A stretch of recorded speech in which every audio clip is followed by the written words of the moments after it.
السلام علیکم ورحمۃ اللہ وبرکاتہ۔ آج کا لیسن سورہ توبہ پارہ نمبر 10 آیت نمبر 28 سے 30 تک ہے۔ اعوذ باللہ من الشیطان الرجیم، بسم اللہ الرحمن الرحیم۔ رب اشرح لی صدری ویسر لی امری واحلل عقدۃ من لسانی یفقہوا قولی رب زدنی علما اللہم فقہنا فی الدین۔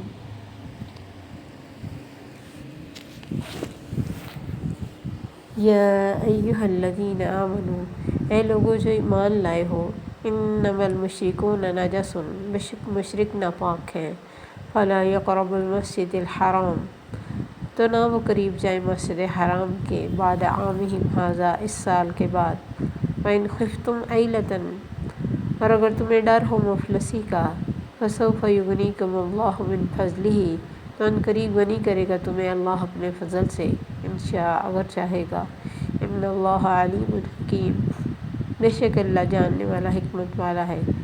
قاتلوا الذین، لڑو ان لوگوں سے، لا یؤمنون باللہ ولا بالیوم الآخر، جو نہیں مان رکھتے اللہ پر اور آخرت کے دن پر، ولا یحرمون ما حرم اللہ، اور نہیں حرام ٹھہراتے جسے حرام کیا اللہ نے، ورسولہ، اور اس کے رسول نے، ولا یدینون دین الحق، اور نہ ہی دین حق کو اپنا دین بناتے ہیں، من الذین اوتوا الکتاب، ان لوگوں میں سے جو دیے گئے کتاب، حتی یؤتوا الجزیۃ عن ید، اپنے ہاتھ سے، وہم صاغرون، اور وہ چھوٹے بن کے رہیں۔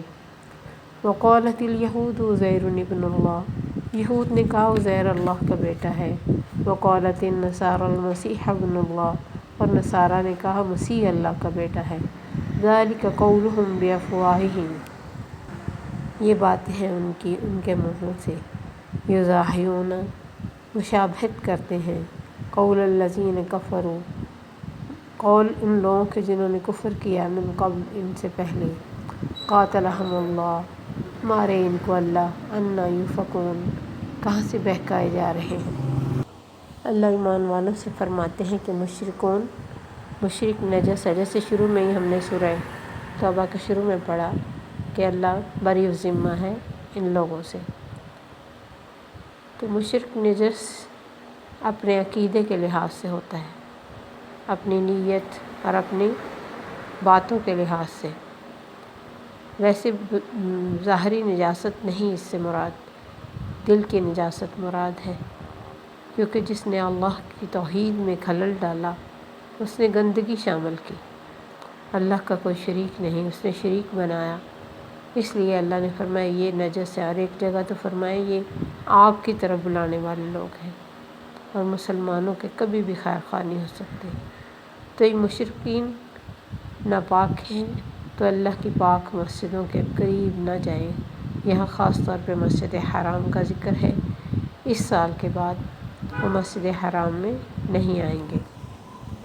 جیسے کہ میں نے بتایا تھا کہ ان کی باتیں بھی سیٹیاں اور تالیاں بجا کے اور ننگے طواف کرتے اور اس طرح کی حرکتیں، نان سیریس رویہ رکھتے حرم میں بھی، تو اس لیے اللہ نے کہا کہ ظاہر ہے کچھ لوگ اس طرح کی حرکتیں کر رہے ہوں تو دوسروں کی عبادت میں بھی خلل پڑتا ہے، اور ویسے بھی اٹینشن بھی مطلب ایک طرف نہیں رہتی، جو اللہ کی خاطر انسان کام کر رہا ہوتا ہے، بیچ میں کوئی اس طرح کی حرکتیں کرے تو اسے تکلیف ہوتی۔ وَإِنْ خِفْتُمْ عَيْلَةً، اب چونکہ ساری معیشت، زیادہ بزنس جو تھا مشرکین کے ہاتھ میں تھا، تو وقتی طور پر مسلمانوں کے دل میں آیا کہ یہ بزنس سارا ختم ہو جائے گا جو یہ چلا رہے، تو اللہ نے فرمایا فَسَوْفَ يُغْنِيكُمُ اللَّهُ مِنْ فَضْلِهِ، تمہیں مفلسی کا ڈر ہے، اللہ تمہیں اپنے فضل سے غنی کرے گا اگر چاہے گا تو کوئی بھی انسان کسی کی اچھائی یا کسی کی ویلفیئر کا ذمہ دار نہیں ہوتا، ذمہ دار اللہ ہے۔ تھوڑی ہی دیر میں مسلمانوں نے ساری معیشت سنبھالی اور اتنے غنی ہو گئے کہ صدقہ زکوٰۃ لینے والا کوئی نہیں ہوتا تھا۔ ان اللہ علیم حکیم، بے شک اللہ جانتا اور حکمت والا ہے۔ بہت دفعہ ہم بھی دنیا کے کچھ لوگوں کے ساتھ اسی لیے اٹیچ رہتے ہیں، ان کا اچھا برا قبول کرتے رہتے ہیں اور اس کو صحیح کہتے رہتے ہیں کہ اس سے ہمارے فائدے جڑے ہوئے، اور فائدے ہمارے ختم ہو گئے تو ہمارے لیے مشکل پڑ جائے گی۔ مثلا کوئی ایسی جگہ جاب کرتا ہے تو وہ ڈرتا ہے میرا باس ناراض ہو جائے. جن چیزوں سے وہ خوش ہوتا ہے، چاہے اللہ کی ناراضگی، مثلا نماز نہیں پڑھنے دیتا، یہ بھی نہیں پڑھنے جاتا ہے کہ جاب نہ چلی جائے، تو ایسی چیزیں کوئی معنی نہیں رکھتی. اللہ کی راہ میں جو جاتے ہیں اور اللہ کی خاطر جاتے ہیں اور اللہ پر توکل کرتے ہیں تو پھر اللہ غنی کرنا اس کا کام ہے. وہ جاننے والا اور حکمت والا ہے. تو کبھی بھی اس ڈر سے کہ ہم غریب نہ ہو جائیں کوئی بھی دنیا کا برا کام نہیں کرنا چاہیے. کہ جیسے لوگ کہتے ہیں حرام کمانے سے ہی زیادہ ملتا ہے، تو یہ بہت غلط بات ہے جو منہ سے نکالی جاتی ہے. حالانکہ کوئی صحیح معنوں میں اس طریقے سے بزنس کرے جیسے اللہ کے نبی نے بتایا اور اس طرح گڈ ول ہو تو اللہ اس کو بھی برکتیں دیتے ہیں. قاتل الذین لا یؤمنون باللہ ولا بالیوم الآخر. اللہ فرماتے ہیں ان لوگوں سے اب لڑنا ہے جو اللہ اور آخرت پر ایمان نہیں رکھتے. ایمان کیا نہیں رکھتے؟ یعنی انہیں یقین کے عمل بتاتے ہیں کہ انہیں کوئی فکر نہیں ہے اپنے مرنے کی، نہ اللہ کے آگے جواب دہی کی. اس طرح کی باتیں کرتے ہیں، اس طرح کے لائف سٹائل انہوں نے بنائے ہوئے کہ انہیں لگتا ہے کہ اگر ہم چلے بھی گئے تو کوئی مسئلہ نہیں، اور اگر ویسے زیادہ تر ہماری جو دولت ہے ہمیں بہت سارے مسائل سے بچا لے گی. اور آخرت کا یقین انسان کی زندگی بدلتا ہے. یہ خطاب اہل کتاب سے، حالانکہ وہ اللہ پر اور آخرت پر ایمان رکھنے کے دعویٰ کرتے تھے، لیکن ویسے ایمان جیسا ہونا چاہیے، وہ ایمان جو عمل کو بدلے، ویسا ایمان نہیں رکھتے تھے. انہوں نے اللہ کے شریک بھی بنائے اور خود باتیں گھڑ کر اللہ کے نام سے منسوب بھی کی. اللہ کی آیات کو چھپایا بھی، انہیں بیچا بھی، ان میں چینجنگ بھی کی. اگر وہ اللہ کی پر ایمان لانے والے ہوتے تو یہ کام کبھی نہ کرتے. وَلَا يُحَرِّمُونَ مَا حَرَّمَ اللَّهُ. جن چیزوں کو اللہ اور اس کے رسول نے حرام قرار دیا اسے وہ حرام سمجھتے نہیں، ان کو ڈٹائی سے استعمال کرتے، نہ تو اپنی بک پر ایمان لاتے نہ قرآن پر. وَلَا يَدِينُونَ دِينَ الْحَقِّ. اور سچے دین کو اپنا دین نہیں بناتے بلکہ مرضی کے دین پہ چلتے ہیں اور مرضی ہی کی باتیں کرتے. اس لیے تو وہ کہتے تھے کہ ہمیں کوئی دوزخ میں جانا ہی نہیں، ہم تو اللہ کے چہیتے ہیں، اور اگر گئے بھی تو چند دن کی بات ہے، جانا ہم نے جنت میں ہی ہے. تو اللہ فرماتے یہ دین حق کو دین نہیں بناتے یہ جو اہل کتاب ہیں. اب جب تک یہ جزیہ نہ دیں مسلمانوں کی اسٹیٹ میں رہ نہیں سکتے. جزیہ ہوتا ہے کہ تھوڑا سا پیسہ ان سے لیا جاتا تھا جن سے ان کی جان اور مال کو حفاظت دی جاتی. ایک طرح سے ان کے لیے ذلت تھی کہ اگر اس ملک میں رہنا ہے جہاں کے مالک تھے، جہاں کے اوپر جہاں ان کا روب تھا، جہاں مسلمانوں کو رہنا مشکل ہو گیا تھا اور مسلمانوں کو شہر چھوڑ کے جانا پڑا تھا، وقت نے اور اللہ نے ان کو دکھایا کہ وہیں وہ ٹیکس دے کے رہ پاتے تھے. وَهُمْ صَاغِرُونَ. اور وہ ذلیل ہونے والے، چھوٹے ہو کے رہنے والے تھے.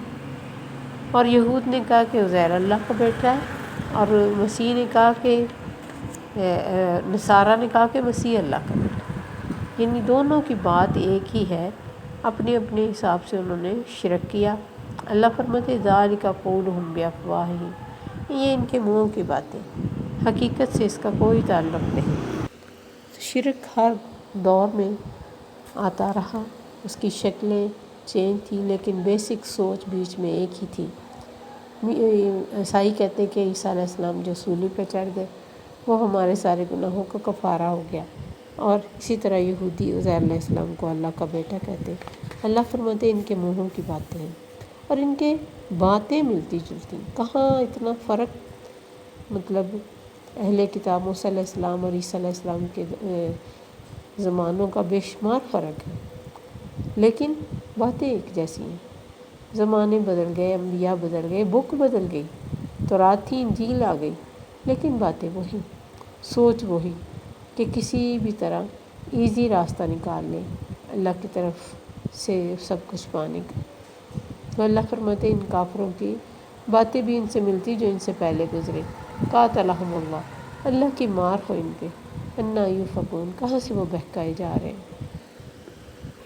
جزیہ کے بارے میں بھی لوگ اسلام کو کافی بدنام کرتے ہیں کہ دیکھیں جی اپنے ملک میں رہنے کا یہ ٹیکس لیتے ہیں.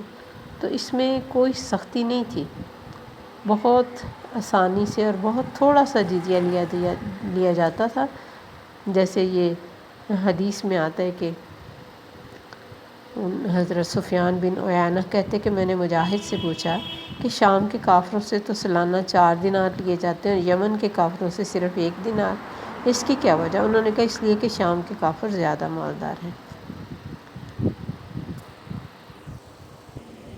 تو بڑا دھیان رکھا جاتا ہے کہ اتنا جزیہ رکھا جاتا ہے جسے لوگ آسانی سے ادا کر سکیں۔ تو ان کو اتنی آسانیاں دی جاتی تھی، وہ جو لوگ جزیہ دیتے تھے، کہ وہ خود بہت خوشی سے یہ چیز دیتے، ان کو کوئی بوجھ، جسے بوجھ لگتا۔ حضرت عمر کے بارے میں آتا ہے کہ جب ان کے پاس جزیہ آتا تو قسمیں دے کر پوچھتے اپنے ساتھیوں سے کہ تم نے کوئی سختی تو نہیں کی، کسی پر زیادتی تو نہیں ہوئی، اتنا ہی لیا نا جتنا وہ آسانی سے دے سکے۔ تو وہ کہتے کہ حضرت عمر سے کہ وہ تو دگنا دے سکتے ہیں، ہم نے بہت تھوڑا دیا۔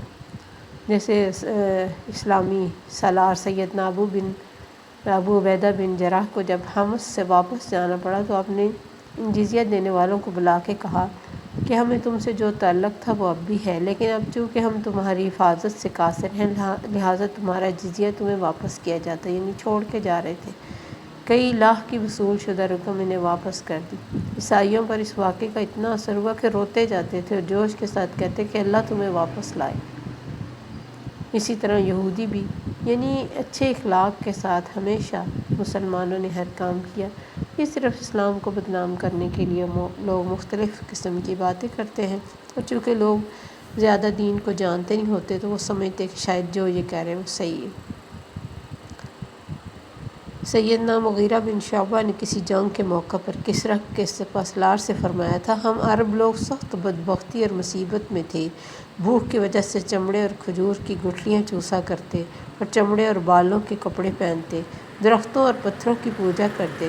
پھر زمین و آسمان کے مالک نے ہماری طرف ہمیں میں سے ایک نبی بھیجا جس کے والدین سے ہم اچھی طرح واقف تھے۔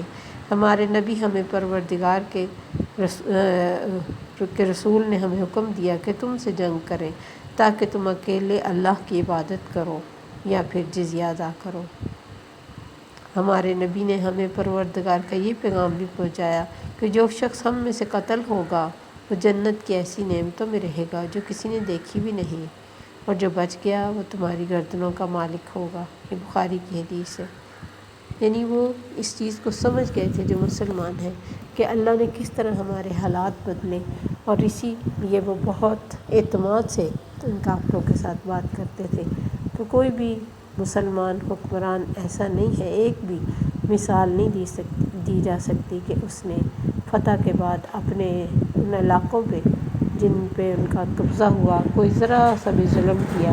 عورتوں اور بچوں کو تو ویسے ہی پہلے بہت تاکید کی جاتی کہ انہیں کچھ نہیں کہنا۔ تو مسلمان ہمیشہ محبت کے ساتھ ہی اپنا دین پھیلاتا ہے۔